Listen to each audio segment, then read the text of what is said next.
Et on commence par Henry Kissinger. Oui, ce visage emblématique de la diplomatie américaine, ex-secrétaire d'État qui est décédé hier à l'âge de 100 ans à son domicile dans le Connecticut et à qui Emmanuel Macron, il y a eu de nombreux hommages, a rendu hommage sur les réseaux sociaux avec ces mots. Alors on a choisi de les donner en anglais parce que ça envoie plus. C'est mieux, Il a parlé de lui avec ces mots, c'était un giant of history. Henry Kissinger was a giant of history. Ancien secrétaire d'État américain, prix Nobel de la paix il y a 50 ans pile d'ailleurs. Controversé. Ah oui, controversé, mais quand même. Prix Nobel de la paix en 73. C'était pour les accords sur la guerre du Vietnam. Et c'est vrai que son nom parle à notre mémoire, en tout cas à notre génération. Il y avait d'un côté Kissinger, il y avait monsieur... Non, encore plus mémorable, monsieur Gromyko pour l'URSS à l'époque, et on se moquait beaucoup de ce duo.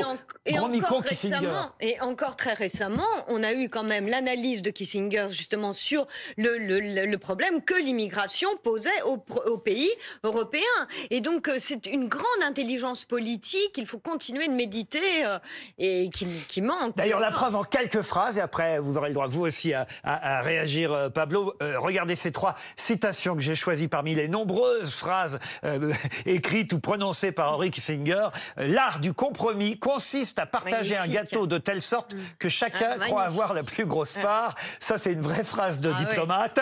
Et aussi celle-ci, que j'aime beaucoup. Les grandes puissances, ça c'est un terrible aveu, les grandes puissances n'ont pas de principe, seulement des intérêts. C'est terrible, mais ça s'appelle la réelle-politique, en quelque sorte. Et puis cette 3e phrase qui va peut-être faire réagir quelques féministes. Il ne peut pas y avoir... la 3e, la voici. Personne ne gagnera la guerre des sexes. Il y a beaucoup trop de fraternisation avec l'ennemi.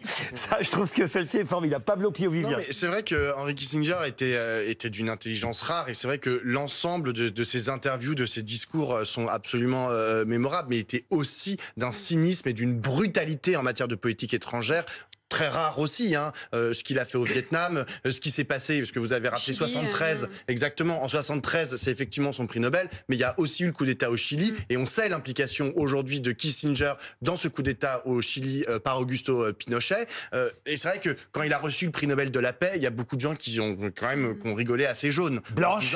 C'est quand même un criminel de guerre aussi. En 30 secondes. Non, ce que je trouve très intéressant, c'est les réactions suite à sa mort. Vous avez vraiment, pour le coup, 2 camps qui s'opposent. D'un côté...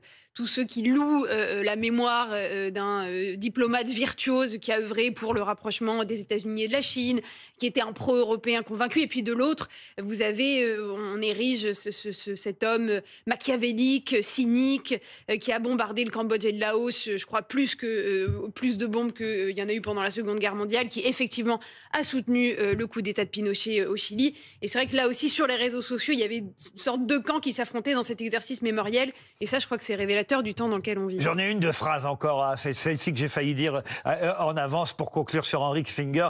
Il avait dit aussi, il ne peut pas y avoir de crise mondiale la semaine prochaine, j'ai plus de place dans mon agenda. Ça, écoutez, ça prouve quand même qu'il avait de l'humour et le visage suivant que j'avais choisi pour ce soir, parce que voilà, c'est une commémoration importante ce week-end, c'est le visage de Maria Callas. Et quel visage de cette chanteuse à la voix reconnaissable entre toutes. Elle aurait eu, Maria Callas, samedi, elle aurait eu 100 ans, elle est née le 2 décembre 1923 à New York, et elle aussi, elle a dit de très belles choses, notamment cette phrase, Laurent, que j'ai remarquée: l'art, c'est très sérieux, on doit tout lui donner sans la moindre concession. Elle est morte il y a un moment déjà, ça j'avais oublié qu'elle n'avait que 53 ans, quand même, la Callas, comme on l'appelait, quand elle est partie. Et c'est vrai qu'on parle tellement de sujets polémiques en ce moment que je me suis dit mettre un visage comme celui de la Callas pour ce week-end. Ce sera le centenaire de sa naissance, il y a des commémorations un peu partout en France et aussi en Grèce, où pourtant elle n'est pas née. Il faut rappeler qu'elle est née à New York, à Manhattan, et qu'elle est retournée seulement en Grèce à l'âge de 14 ans, mais c'est là-bas qu'elle a appris à chanter, la Callas, et j'avais envie de vous offrir ce moment. Elle est à Paris, elle est à l'Opéra Garnier, elle chante en 1958 un air de Bellini.